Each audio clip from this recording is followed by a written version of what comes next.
देखिए, हेलो दोस्तों, कैसे हैं आप सब। आई होप आप सभी अच्छे होंगे और वीडियो को देख रहे होंगे आप लोग। और जहाँ तक है वीडियो आपको समझ में आ रहा है, जो आपको फार्मूला की सीरीज जो चल रहा था क्लास 11 की, और ठीक है, और कक्षा 12 की कुछ ऐसे फार्मूला की सीरीज जो चल रही है, उसी क्रम में आगे हम बढ़ते हैं जो टॉपिक वाइज पढ़ रहे थे। तो आज हम पढ़ेंगे गुरुत्वाकर्षण के चैप्टर के बारे में। किसके? गुरुत्वाकर्षण। तो गुरुत्वाकर्षण के जितने सारे फार्मूले आज यहीं पर हम डिस्कस कर लेंगे और यहीं पे आज हम सीख भी लेंगे कि उस पर, ठीक है। तो जैसे पहला इसमें फार्मूला है आपका F बराबर G m1 m2 बटे r स्क्वायर, ठीक है। दूसरा है, यहीं पर अगर हम बात करें तो कैपिटल जी तथा स्मॉल जी के रूप में जो संबंध होता है, स्मॉल जी बराबर capital G capital M E बटे आर ई का स्क्वायर, ठीक है। और हम यहीं पे बात करें कि अगर जैसे कोई सवाल दे दिए कि प्रतिशत में इतना प्रतिशत वृद्धि हो रहा है, इतने प्रतिशत कमी होता है, उस समय क्या होगा, तो उसके लिए सूत्र होता है जी में प्रतिशत बदलाव, जी में प्रतिशत बदलाव इक्वल टू होता है आपका आर की घात, ठीक है, आर की घात गुणे आर में प्रतिशत बदलाव, ठीक है, आर में प्रतिशत बदलाव, ठीक है। ये आपका एक फॉर्मूला होता है। जब घात आप एक और इसी में हम लिख लेते हैं आर की घात गुणते, यहाँ पे हम लिख दे रहे हैं, जैसे आप कह सकते हैं कि प्लस में एक बार होता है, एक बार माइनस में, ठीक है। तो यहाँ पे ये आपका, ठीक है, ये प्लस में रहेगा, ये माइनस में रहेगा, आर की घात आर में प्रतिशत बदलाव, ठीक है। ये आपका एक फार्मूला है, ठीक है।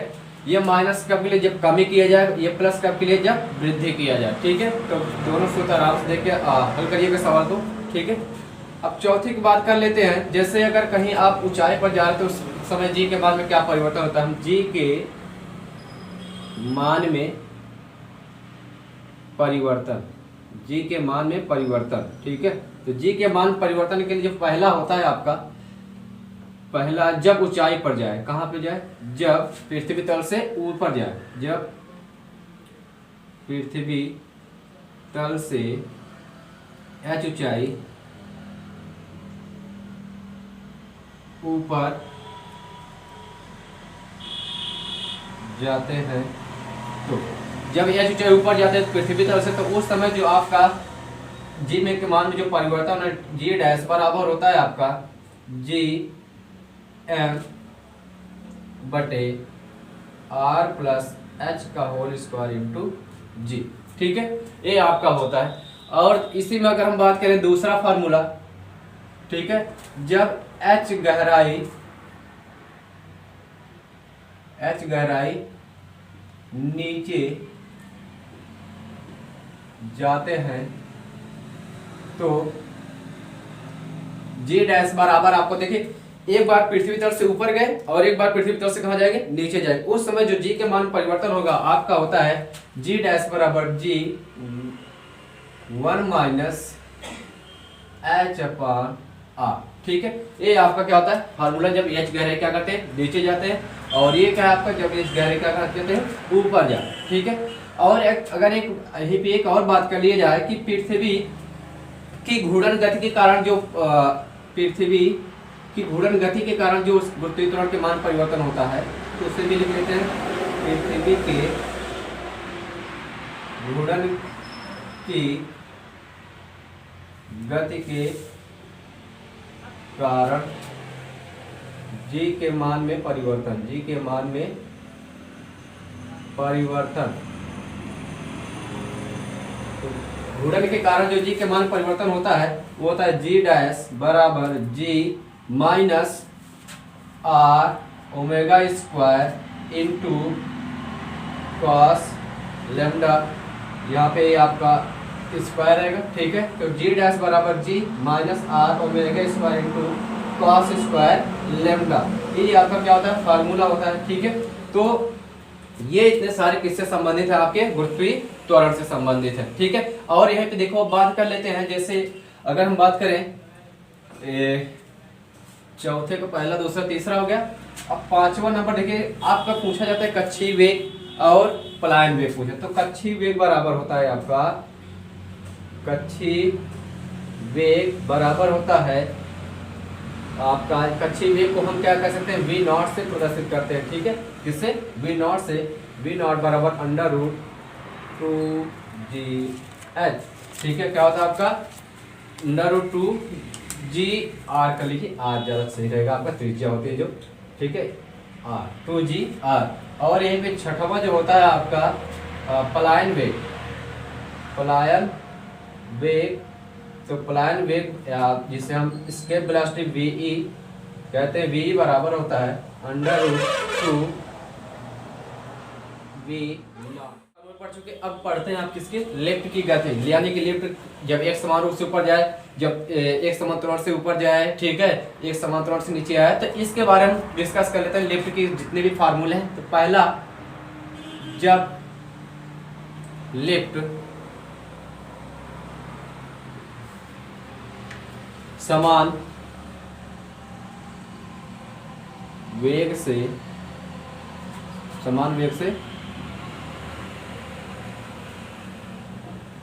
ऊपर जाती है, किससे जाती है, समान वेग से ऊपर जाती है, तो उस समय जो आपका फॉर्मूला होता है W बराबर m/g।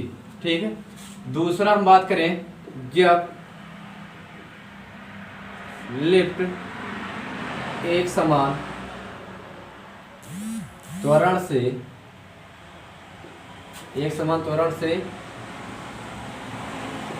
ऊपर जाती है, तो उस समय जो आपका क्या कहते हैं, फार्मूला आपका आता है क्या, आभासी भार, या कह सकते हैं W बराबर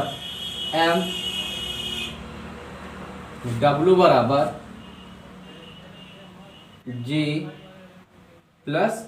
ठीक है, ये है जब क्या कहते हैं, एक समान त्वरण से जब ऊपर जाती है, और जब एक समान वेग से क्या करते हैं, ऊपर जाते हैं। तीसरा हम बात कर लेते हैं, जब लिफ्ट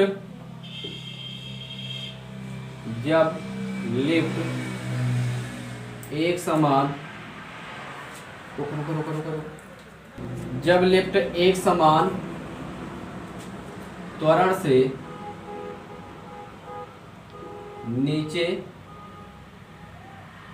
गति कर रही हो, तो ठीक है, तो जब नीचे गति कर रहे हो तो उस समय W बराबर आपका होता है mg-a। ठीक है, जब नीचे की ओर गति करती है तो आपका W बराबर mg-a। अब चौथा हम केस बात कर लेते हैं, ये तो पहला केस था, दूसरा केस, तीसरा केस। अब हम केस नंबर 4 की बात कर लेते हैं। केस नंबर 4 में क्या होता है, जब आपका, ठीक है, जब आपका रस्सी टूट जाए, जब रस्सी आपकी क्या हो जाए, टूट जाए, जब रस्सी टूट जाए, तो मतलब रस्सी टूट जाने का कहने का मतलब ये है, जैसे जैसे लिफ्ट ऊपर जा रहा था उस समय लिफ्ट की जो, जिस पर लिफ्ट आपकी चलती है ना, उसकी जो रस्सी हो जाए, टूट जाए, तो उस समय जो आपका लिफ्ट का जो वेग होगा, उस समय जो संबंध निकल के आता है आपका W बराबर m/g, यानी कि गुरुत्वीय त्वरण और रेखीय त्वरण दोनों आपस में क्या हो जाते हैं, बराबर हो जाते हैं। ठीक है, तो ये आपका उस समय W बराबर क्या हो जाता है, 0 हो जाता है। ठीक है, चौथा हो गया। पांचवें केस की हम बात कर लेते हैं, जब आपका कहने मतलब रेखीय त्वरण का मान गुरुत्वीय त्वरण के मान से क्या ज्यादा, उस समय लिफ्ट कैसे गति करती है, तो यहाँ पे लिख दे रहे हैं, जब रेखीय त्वरण A होता है ग्रेटर देन गुरुत्वीय त्वरण, जब रेखीय त्वरण क्या हो, गुरुत्वीय त्वरण से क्या हो, अधिक हो, तो उस समय जो संबंध निकल के आता है आपका W बराबर ma माइनस क्या हो जाएगा, देखो यहाँ पे क्या होगा, g-a।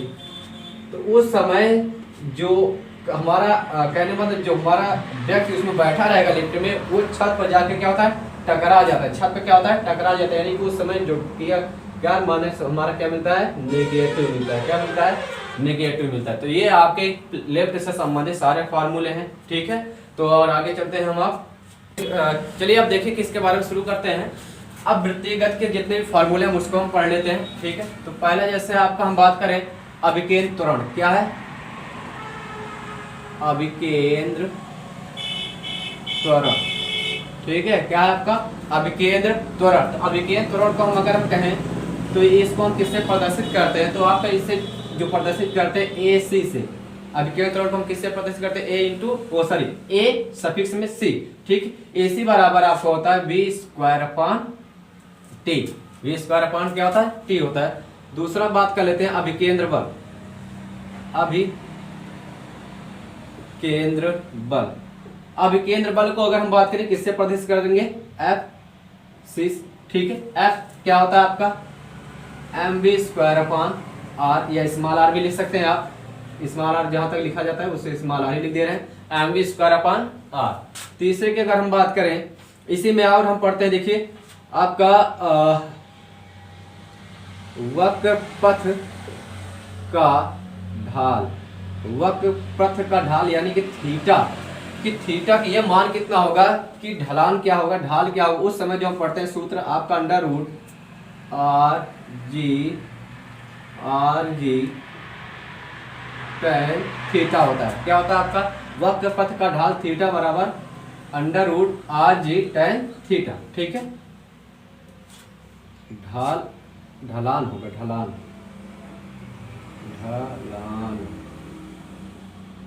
ढलान, ठीक है। ये आपका चौथे की अगर हम बात करें कोणीय संवेग,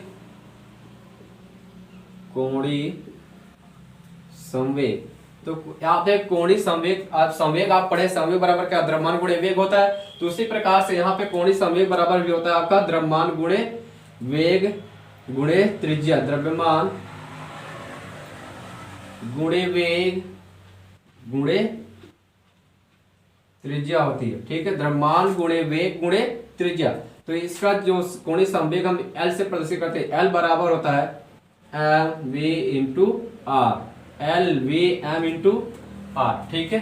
और यहीं पे अगर हम अगर और कुछ हम बात करें तो यहीं पे एक होता है आपका 5वां नंबर कुल त्वरण। तो कुल त्वरण आपका, ठीक है, कुल त्वरण को हम निकालते कैसे, तो अंडर रूट होता है आपका ए सी स्क्वायर प्लस ए टी का स्क्वायर, ठीक है। तो ये आपके वृत्तिगत से संबंधित इतने फार्मूले हैं, ठीक।